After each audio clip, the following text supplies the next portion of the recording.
Bem-vindo a mais um dia de leitura bíblica e nós estamos no livro de Jó e hoje nós vamos iniciar nossa leitura a partir do capítulo 28, que o contexto dele é o elogio da sabedoria e ele vai ser contextualizado a partir da frase: os seus olhos veem o que há de precioso. Diz assim a partir do versículo 1: Na verdade, a prata tem as suas minas e o ouro que se refina tem o seu lugar. O ferro é retirado da terra e da pedra se funde o cobre. Os homens põem termo à escuridão e até os últimos confins procuram as pedras ocultas nas trevas e na densa escuridão. Abrem entrada para minas longe da habitação dos homens. São esquecidos pelos que passam por cima. E assim longe de todos, dependurados em cordas, balançam de um lado para o outro. Da terra procede o alimento, mas debaixo ela é revolvida como que pelo fogo. Nas suas pedras se encontram safira e a pó que contém o ouro. Essa vereda a ave de rapina a ignora, e os olhos do falcão nunca a viram. Feras majestosas nunca pisaram essa vereda, e nenhum leão passou por ali. O homem estende a sua mão contra o rochedo e revolve os montes desde as suas raízes. Abre canais nas pedras e os seus olhos veem tudo o que há de mais precioso. Tapa os veios de água e nem uma gota sai deles. E traz à luz o que estava escondido. E aí agora o contexto é o valor da sabedoria a partir do versículo 12. Mas onde se achará a sabedoria? E em que lugar está o entendimento? O ser humano não conhece o valor da sabedoria, e ela não se encontra na terra dos viventes. O abismo diz: ela não está em mim, e o mar diz: não está comigo. Não se compra a sabedoria com ouro fino, ela também não pode ser paga com prata. O seu valor não pode ser avaliado pelo ouro de Ofir, nem pelo precioso ônix, nem pela safira. O ouro não se iguala a ela, nem o cristal, não se pode trocá-la por joias de ouro fino. Ela faz esquecer o coral e o cristal. O preço da sabedoria é maior que o das pérolas. O topázio da Etiópia não se compara com ela. Não se compra a sabedoria nem com ouro puro. E agora o contexto vai ser: o temor do Senhor é a própria sabedoria, versículo 20. Mas de onde vem a sabedoria? E em que lugar estará o entendimento? Está encoberta aos olhos de todos os seres vivos e oculta às aves do céu. O abismo e a morte dizem: ouvimos com os nossos ouvidos a sua fama. Deus lhe entende o caminho e ele é quem sabe o seu lugar, porque o seu olhar alcança extremidades da terra. Ele vê tudo o que há debaixo dos céus. Quando Deus regulou o peso do vento e fixou as medidas das águas, quando determinou leis para a chuva e caminho para o relâmpago dos trovões, e então ele viu a sabedoria e a manifestou, estabeleceu-a e também examinou. E disse ao ser humano: eis que o temor do Senhor é a sabedoria, e afastar-se do mal é o entendimento. No capítulo 29 vem a defesa final de Jó, que vai ser contextualizada a partir da afirmação que Deus cuidava de mim. Versículo 1. Jó continua em sua fala dizendo: Ah, quem me dera ser como fui nos meses passados, como nos dias em que Deus cuidava de mim. Quando Deus fazia resplandecer a sua lâmpada sobre minha cabeça, quando eu, guiado por sua luz, caminhava na escuridão. Quem me dera ser como fui nos dias do meu vigor, quando a amizade de Deus estava sobre a minha tenda, quando o Todo-Poderoso ainda estava comigo e os meus filhos estavam ao meu redor, quando eu lavava os meus pés em leite e da rocha me corriam rios de azeite, quando eu me dirigia até o portão da cidade e mandava preparar o meu assento na praça. Os moços me viam e se retiravam, e os idosos se levantavam e ficavam em pé. Os príncipes reprimiam as suas palavras e punham a mão sobre a boca. A voz dos pobres emudecia e a língua deles se apegava ao céu da boca. E aí o contexto vai ser: eu era pai dos necessitados, que Jó vai dizer a partir do versículo 11. O ouvido que me ouvia dizia que eu era feliz. O olho que me via dava testemunho de mim, porque eu livrava os pobres que pediam ajuda e também o órfão que não tinha quem o socorresse. A bênção do que estava prestes a perecer vinha sobre mim, e eu fazia o coração da viúva cantar de alegria. Eu me cobria de retidão, e ela me servia de roupa. A minha justiça era como um manto e um turbante. Eu era os olhos do cego e os pés do aleijado. Era pai dos necessitados, e até as causas dos desconhecidos eu examinava. Eu quebrava os queixos dos iníquos e arrancava as vítimas dos dentes deles. E aí o contexto vai ser: todos esperavam o meu conselho. Versículo 18. Eu dizia: vou morrer no meu ninho e multiplicarei os meus dias como a areia. As minhas raízes se estenderão até as águas e o orvalho ficará durante a noite sobre os meus ramos. A minha honra se renovará em mim e o meu arco se renovará na minha mão. Os que me ouviam esperavam o meu conselho e guardavam silêncio para ouvi-lo. Depois que eu falava, não diziam nada, as minhas palavras caíam sobre eles como orvalho. Esperavam-me como se espera a chuva, abriam a boca como para absorver a chuva fora de época. Quando eu sorria para eles, nem acreditavam, e a luz do meu rosto eles não desprezavam. Eu escolhia o caminho para eles, assentava-me como chefe e vivia como rei entre as suas tropas. Eu era como quem consola os que pranteiam. O capítulo 30 de Jó vai ser o contexto de todos zombam de mim. Versículo 1 diz: mas agora zombam de mim os que têm menos idade do que eu, cujos pais eu não teria aceito, nem para colocar ao lado dos cães do meu rebanho. De que também me serviria a força de suas mãos, se eles são homens cujo vigor já desapareceu? Enfraqueceram de tanto passar fome e necessidade. Roem a terra seca, desde muito em ruínas e desolada. Apanham malvas e folhas de arbustos e se alimentam de raízes de zimbro. São expulsos do meio das pessoas.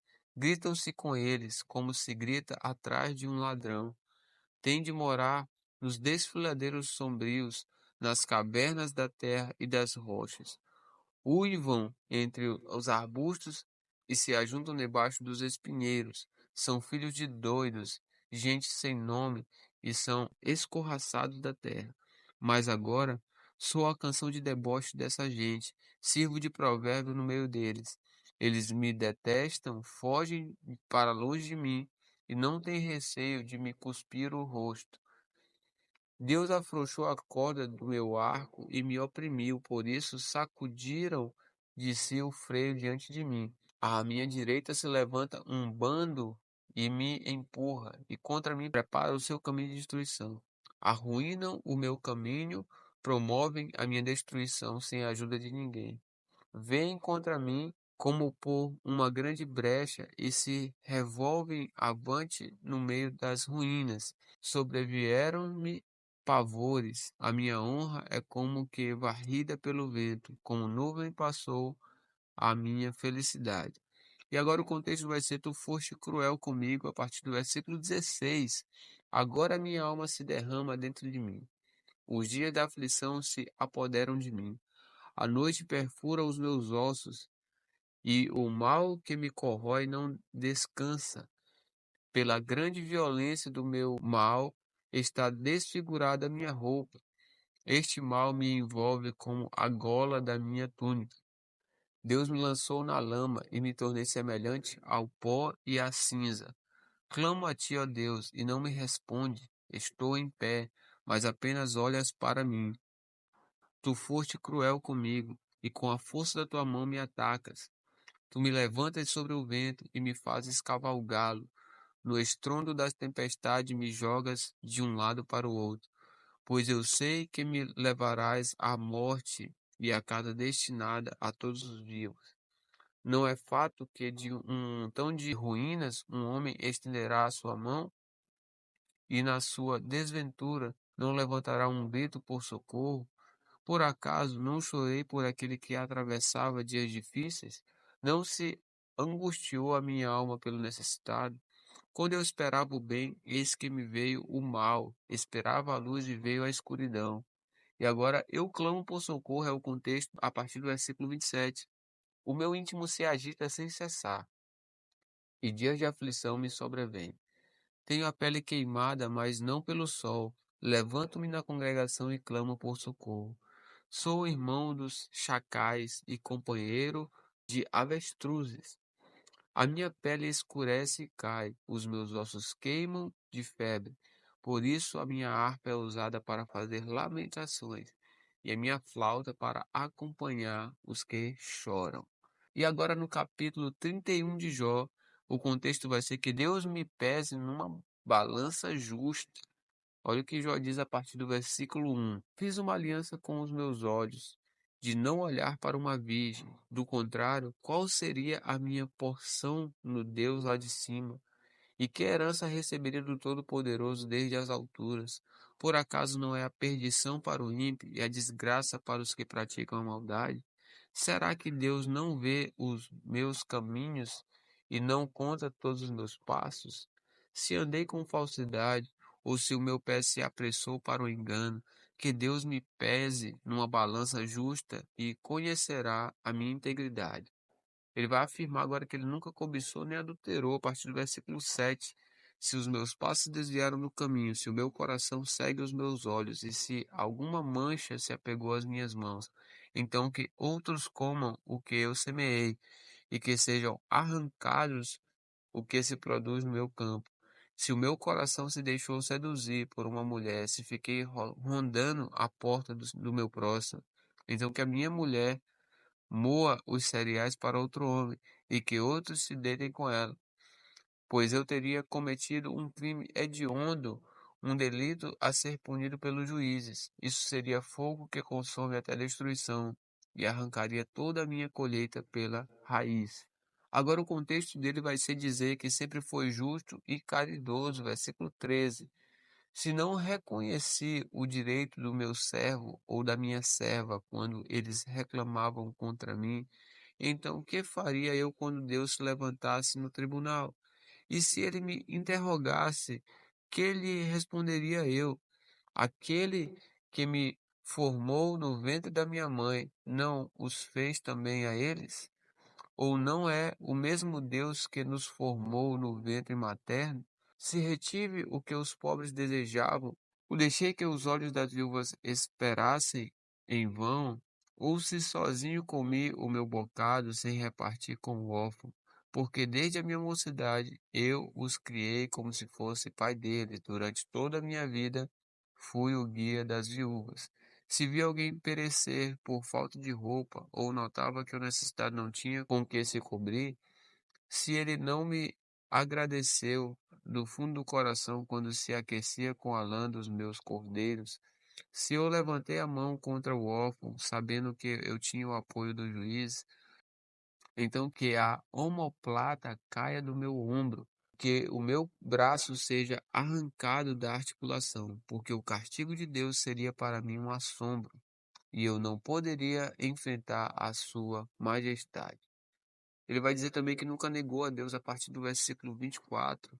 Se no ouro pus a minha esperança, ou se eu disse ao ouro fino, você é minha garantia, se me alegrei por ser grande a minha riqueza e por ter a minha mão alcançado muito, se olhei para o sol quando resplandecia ou para a lua que caminhava em seu esplendor, e o meu coração se deixou seduzir em segredo, e eu lhes atirei beijos com a mão, também isto seria um delito a ser punido pelos juízes, pois eu teria negado a Deus que está lá em cima.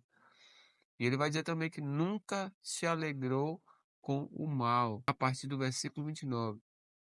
Se me alegrei com a desgraça do que me odeia e se expulsei quando o mal o atingiu, eu que não deixei a minha boca pecar, rogando praga para que morresse, se as pessoas que moram na minha tenda não disseram, Quem nos dera encontrar alguém que não se saciou da carne provida por ele?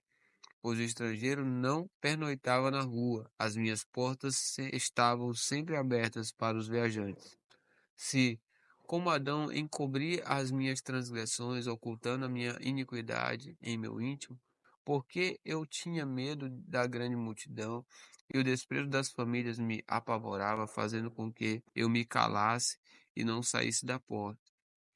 Agora o contexto vai ser: eis aqui a minha defesa, versículo 35. Quem dera que eu tivesse quem me ouvisse. Eis aqui a minha defesa assinada, que o Todo-Poderoso me responda, que o meu adversário escreva a sua acusação.